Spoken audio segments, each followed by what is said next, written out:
बाळासाहेबांच्या तमाम शिवसैनिकांना तुमच्या ह्या अनिश गाढवेचा, बाळासाहेबांच्या या कडवट शिवसैनिकाचा आणि शिवसेनेच्या प्रवक्त्याचा मानाचा जय महाराष्ट्र. शिवसैनिकांनो, शिवसेना एक वादळ या तुमच्या हक्काच्या माध्यमाला जर तुम्ही अजूनही सबस्क्राईब केलं नसाल तर तुम्हा सर्व शिवसैनिकांना कळकळीची विनंती, आता ताबडतोब शिवसेना एक वादळ सबस्क्राईब जरूर करावं. आजच्या व्हिडिओला किंवा आजच्या विश्लेषणाला म्हणा, सुरुवात करण्यापूर्वी मी तुम्हाला एक जुना व्हिडिओ दाखवतोय. 2.5 वर्षापूर्वीचा महाराष्ट्रातल्या विधानसभेतला हा एक व्हिडिओ पहा. काही जुन्या आठवणी ताज्या होतील. बऱ्याच शिवसैनिकांना हा डायलॉग अजूनही चांगलाच लक्षात आहे. हा डायलॉग एकदा तुम्ही पहा, त्यापुढे मी माझं विश्लेषण करतो. तुम्ही काळजी करू नका. 50 मधला एकही माणूस मी पडू देणार नाही. आणि भाजपचे जे लोक आहेत, जे 115, आम्ही दोघं मिळून 200 करणार. हा शब्द आहे या सभागृहामध्ये, आणि ते नाही केलं तर आम्ही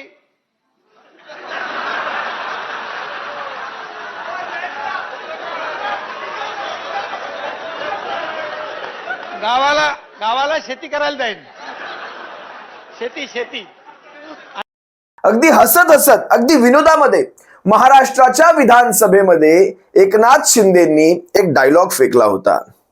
जर याच्यातला एक जरी पडला, काय म्हणाले, आमचे काही 41 आणि भाजपाचे काही 100, या 130-140 जणांच्या आम्ही 200 करणार, 200 पार जाणार वगैरे वगैरे गमजा ठोकल्या. पण या 40 पैकी अगदी बोट दाखवून म्हणाले बरं का, विधानसभेत आपल्या बसलेल्या गद्दारांकडे बोट दाखवून म्हणाले, या 40 पैकी एक जरी पडला तरी मी गावी जाऊन शेती करेल. आपण पाहिलात, या व्हिडिओमध्ये आपण पाहिलं असाल, महाराष्ट्राच्या विधानसभेमध्ये केलं गेलेलं प्रत्येक वक्तव्य हे पटलावर येत असतं, लिखाणामध्ये येत असतं, कामकाजाचा भाग होत असतं. आता इथून पुढे ज्यावेळेस तुमचा एक एक एक एक एक गद्दार पडत जाणार, त्यावेळेस हे वाक्य आम्ही तुम्हाला चांगलंच लक्षात आणून देणार. शेती करणं वगैरे इतकं सोपं नाही. गद्दारी इतकी शेती सोपी नाही. गद्दारी करणं फार सोपं आहे, पण शेती करणं हे सोपं नाही. आणि तुम्ही जर शेतकरी असं म्हणाल तर मला तो शेतकऱ्यांचा अपमान वाटतो. दिवस रात्र काबाड कष्ट करून, रात्र पाहत नाही, दिवस पाहत नाही, ऊन पाहत नाहीत, त्या शेतकऱ्यांचा मला अपमान अजिबात करायचा नाही. तुम्हाला शेतकरी म्हणून गावी जाऊन शेती करेल म्हणजे तो काही पार्ट टाइम जॉब नसतो शेती करणं हा. तुम्हाला काय करणार त्या शेतीचं? हेलिकॉप्टर मधून शेती होत नसते. असो, पण लक्षात घ्या शिवसैनिकांनो, निवडणुका लढून पडणं हे वेगळंच राहिलं. इथे यांचे जवळपास 2 ते 3 गद्दार 2 ते 3 निवडणुकाच लढणार नाही आहेत. सदा सरवणकर म्हणे फॉर्म भरणार आहेत. तो फॉर्म कधी रिटर्न घेतला जाणार हे देखील आम्हाला चांगलंच माहिती आहे. अनेक गोष्टी घडलेल्या आहेत, पडद्यामागे अनेक गोष्टी झालेल्या आहेत. पण श्रीनिवास वनगा या व्यक्तीला मी आज विशेष अंडरलाईन करतोय, याच्या नावाखाली विशेष अंडरलाईन, कारण ते मला ते गाणं आठवतं. लबाड लांडग ढोंग करतय, लबाड लांडग ढोंग करतय, कसं ढोंग करतय, कसं ढोंग करतय. का कुणास ठाऊक या श्रीनिवास वनगाचा कालचा तो रडता चेहरा पाहिला आणि मला एकमेव हेच गाणं सुचलं. हेच गाणं माझ्या डोळ्यांसमोर आलं. लबाड लांडग ढोंग करतय. अगदी आसवाचा एकही थेंब न गाळता रडणारा हा एकमेव व्यक्ती मी पाहिलाय. पण या सगळ्यामध्ये ज्यावेळेस ते पत्रकारांना काही उत्तर देत होते, त्यावेळेस त्यांनी काही महत्वाच्या गोष्टी देखील सांगितल्या आहेत. शिवसैनिकांनो, लक्षात घ्या, बंडाच्या वेळेस काय शब्द दिला होता आणि याच एकनाथ शिंदेंनी कशा प्रकारे मागल्याही वेळेस, ज्या वेळेस लोकसभेची निवडणूक लढवायची होती, त्याही वेळेस कसं एकनाथ शिंदेंनी मला अगोदरच सांगितलं होतं की उद्धव साहेबांना सांग की मी स्वतः, म्हणजे श्रीनिवास वनगा स्वतः लोकसभेसाठी इच्छुक नाही आहेत. बघा ना, त्यांनी स्वतः आपल्या तोंडून या गोष्टीची कबुली दिली आहे आणि तसं त्यांच्यावर प्रेशर टाकला गेला होता. पहा काय म्हणतायत स्वतः वनगा. ते उद्धवजी सारखा प्रामाणिक, एकदा एकनिष्ठ व्यक्ती दिलेला शब्द पाळतात. ही माझ्या बाबतीत मला ते प्रामाणिकपणे, एकनिष्ठेने मला कळतं. मी त्या उद्धवजींची माफी मागतो. देवा, मला माफ करा तू.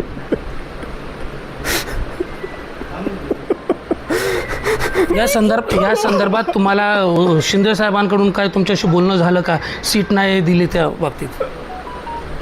काय काय ना आश्वासन पोकळ आश्वासन लवलीपॉप खाली भेटतात, बस लवलीपॉप हे करेन ते करेन. मला असे लवलीपॉप नाही पाहिजेत.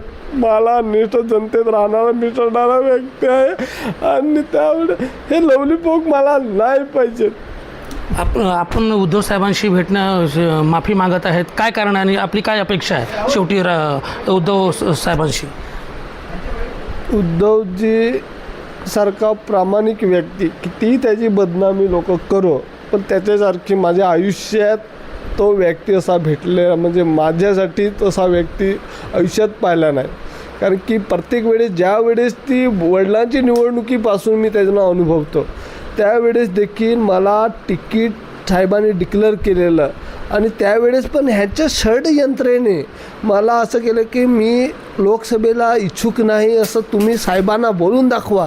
त्यावेळेस पण साहेब बोलत होते प्रामाणिकपणे, तुला प्रेशर करतात की तू, मला ते जाणून बुजून बोलायला लावलं त्यावेळेस पण, आणि माझी तिकीट डावडली आणि राजेंद्र गावितला दिली त्यावेळेस पण. प्रत्येक वेळेस हे षडयंत्र कधीपर्यंत चालणार?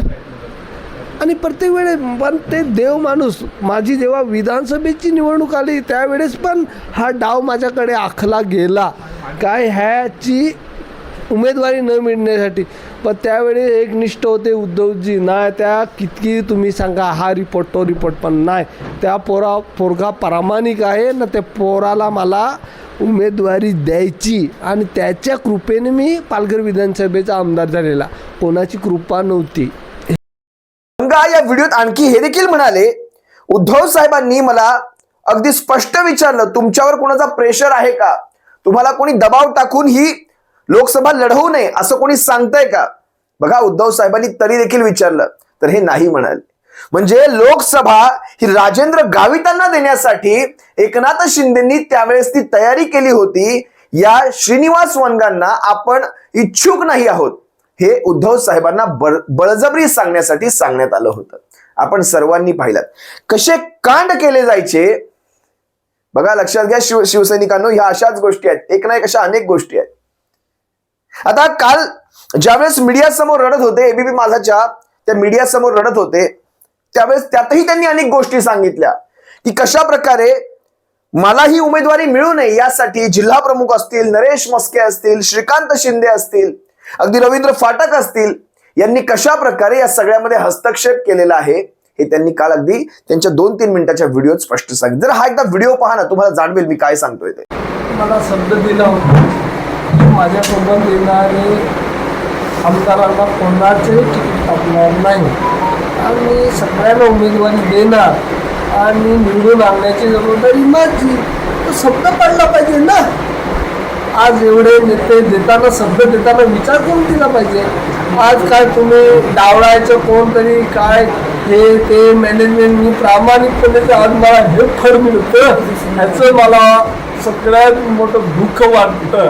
मी बाकी जागे शक्य पंजे खेळत नाही, त्याच्यामुळे आज मला माझ्या वडिलांनी पण कधी काय असं केलं नाही, कोणाचे काय शक्य म्हणजे केलं नाही. प्रामाणिकपणे लोकांचं काम करायचं, निष्ठेने काम करण्याचं काम केलं, त्यांनी करत होतं या पक्षामध्ये आणि मी ते करायला गेलो.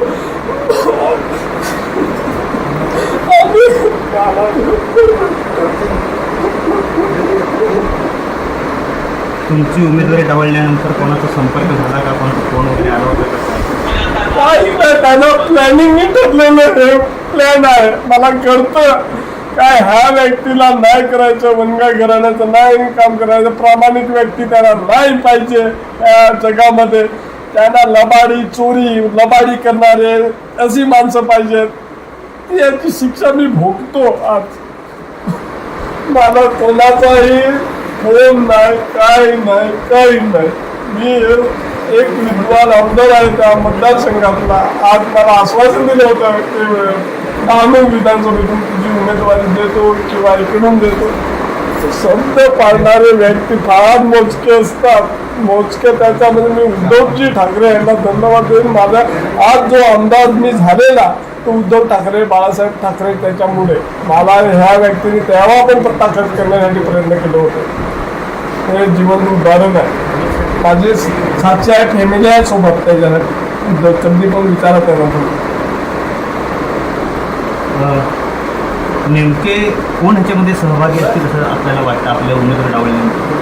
सगळे प्लॅनिंग, जिल्हा प्रमुख असेल, सगळे नरेश मस्के असेल, श्रीकांत शिंदे असतील, रवींद्र फाटक असतील, सगळ्यांनी प्लॅनिंग करून हा प्रामाणिक व्यक्ती नाही पाहिजे. आणि लबाडी, सख्खे पंजे करणारे, हप्ते गोळा करून देणारे असे उमेदवारी पाहिजे. म्हणून कदाचित मला दवडणार ते मला जमत नाही. जे बंड पुकारले ते आपल्या मुलाचा वाढदिवस होता त्या दिवशी पुकारलं आणि आता सांगितलं जाते की तुम्हाला MLC खरेदी MLC हा लॉलीपॉप असं किती लोकांना आश्वासन दिलं, त्याच लोकांना विचारा किती लोकांना MLC देतो. शब्द पाडला कोणाचा काय, मला याची खात्री नाही. आणि नको मला ती MLC, मला लोकांतून निवडून यायचं. लोकांच्या मनात बसणारा मी एक कार्यकर्ता आहे. त्यामुळे MLC मला नाही पाहिजे. उद्धव साहेबांकडून काही मेसेज वगैरे आले नाही, त्या देवाकडे फक्त मला माफी मागायची बस. ते देव माफी मागायची. मी चुकलो.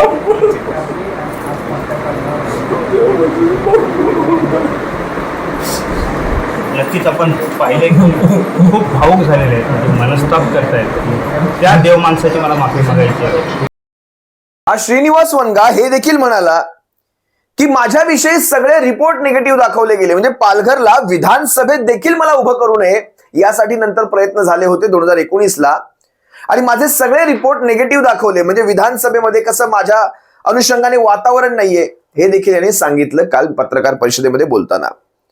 म्हणजे श्रीनिवास वनगांना 2019लाच संपवायचं होतं. जर हे स्वतः श्रीनिवास वनगांना चांगलं ठाऊक होतं तर 2022 मध्ये गद्दारी का केली. मी उगाच नाही म्हणालो लबाड लांडगट ढोंग करतय. म्हणजे एकनाथ शिंदेंनी जर आमदारकी देऊ केली असती किंवा आमदारकीचं तिकीट देऊ केलं असतं तर एकनाथ शिंदे आमचे नेते, मैदान महत्वाचं नाही काय ते मी ऐकलं त्यांचा तो अगदी 15-20 दिवसांपूर्वीचा एक व्हिडिओ ऐकला. शिवतीर्थावर शिवसेनेची सभा चालू होती आणि हे आझाद मैदानात आपल्या अकलेचे तारे तोडत होते. मैदान महत्वाचं नाही, हिंदुत्वाचे विचार महत्वाचे आहेत. हे हिंदुत्व नाही वनगा, हे हिंदुत्व नाही. ते तुमचं लवलीपॉप आम्ही बरंच ऐकलं तुमच्या व्हिडिओमध्ये. लवलीपॉप नवीन शब्द आलाय मार्केटमध्ये, लवलीपॉप. पण याचं पेटंट, याचं कॉपीराईट काय म्हणतात तो फक्त वनगांनाच जातो. आपण ऐकला असाल. पण लक्षात घ्या शिवसैनिकांनो, हा चेष्टेचा विषय जरी असला तरी या एकनाथ शिंदेंनी काय काय प्रकार किती आमदारांच्या बाबतीत केले असतील. आता हा वनगा ठीक आहे, जरा सोपी सावज होती, सोपं शिकार होतं. आपण केलं तर केलं, कुणा आदिवासी आमदाराच्या बाबतीत करावं हे सगळं. मला वाईट वाटतं या गोष्टीचं. आदिवासी आमदाराच्या बाबतीत हा सारा प्रकार घडला. तुम्हाला आणखी काही महत्वाच्या गोष्टी सांगतो. या सगळ्यामध्ये वनगा आणखी हे देखील म्हणाले की मला माझ्या वडिलांची आठवण येते. मला माझ्या वडिलांची आठवण येते. तुम्ही अजिबात तुमच्या वडिलांची आठवण काढू नका वनगा. कारण यासाठी सांगतो, तुमचे वडील प्रामाणिक होते. तुम्ही मगाच्या व्हिडिओमध्ये म्हणालात मी प्रामाणिक आहे, मी एकनिष्ठ आहे. कुणाचे हे तरी जरा सांगा, कुणाचे? त्या उद्धवजींसारख्या देव माणसांची मला माफी मागायची आहे. मला त्यांची माफी मागायची. कशासाठी? गद्दारी केली म्हणून. उलट या गद्दारीमुळे उभ्या महाराष्ट्राचे डोळे उघडले असंच मी म्हणेन. बघा, शिवसेनेच्या पक्षप्रमुखांनी दिलेला शब्द पाळण्यासाठी त्या म्हणजे भाजपाच्या घशात असलेली ती पालघरची जागा काढून घेतली. खासदारकीसाठी यांना उभं देखील केलं. पोटनिवडणुकीत पराभव झाला. त्यानंतर पुन्हा 19च्या लोकसभेच्या निवडणुकीमध्ये यांना उभं करायचं होतं. तर एकनाथ शिंदेंनी हे स्वतःच कसे इच्छुक नाहीत लढण्यासाठी हे दाखवायचा प्रयत्न केला आणि त्यानंतर राजेंद्र गावितांना ती उमेदवारी गेली. खरं तर बरंच झालं, वनगांनी स्वतःच्या तोंडून हे सारं कबूल केलं. पण स्वतःला वनगा आपण कधी प्रामाणिक होतो, आपण एकनिष्ठ होतो असं म्हणू नका. असली लेबलं तुमच्या नावाला लावू नका. उद्धव साहेबांनी त्यांचा शब्द पाळला वगैरे म्हणतायत. उद्धव साहेब कायम त्यांचा शब्द पाळतात. तुम्हाला एक साधं उदाहरण देतो.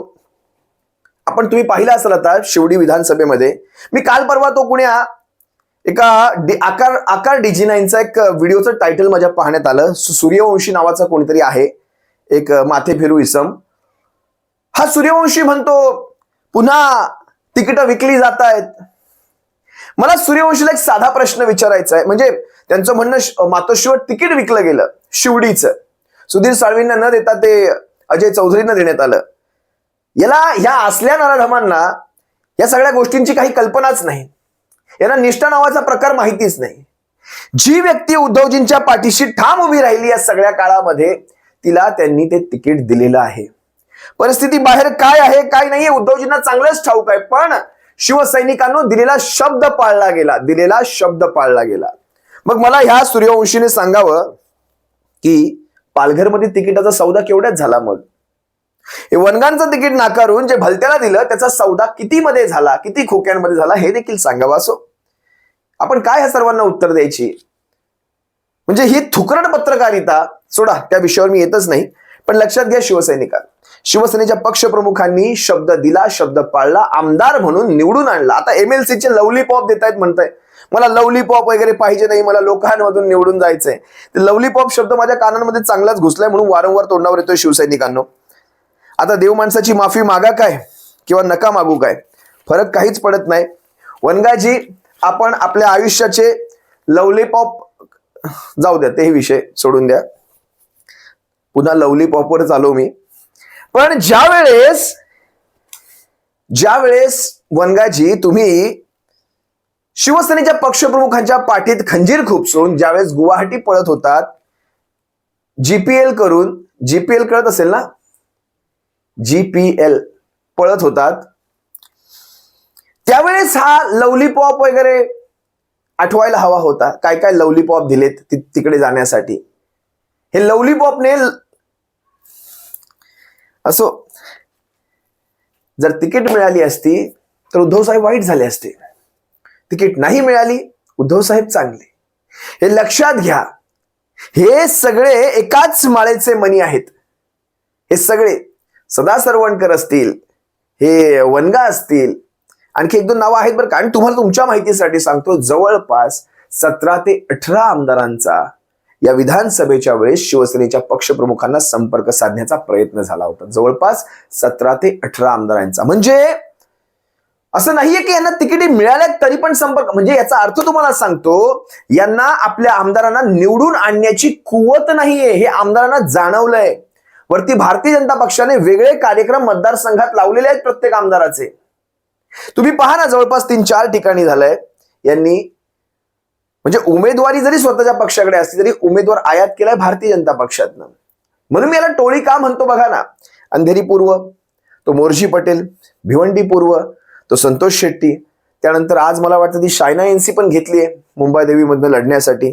आणि त्यानंतर अनेक अनेक अनेक अशी अनेक उदाहरणं आहेत तुमच्या सर्वांसमोर आहेत. कुडाळ मालवणचं उदाहरण काही वेगळं नाहीये. कुडाळमध्ये देखील असाच आयात निलेश राणे घेतला. अनेक उदाहरणं आहेत. असो शिवसैनिकांनो, हे असले प्रसंग घडत राहतील. शिवसेनेच्या पक्षप्रमुखांनी कुटुंब प्रमुखाचं देखील आपलं कर्तव्य बजावलं. काल शिवसेनेच्या पालघर जिल्हा प्रमुखांना त्यांच्या घरी पाठवून त्यांचं सांत्वन केलेलं आहे.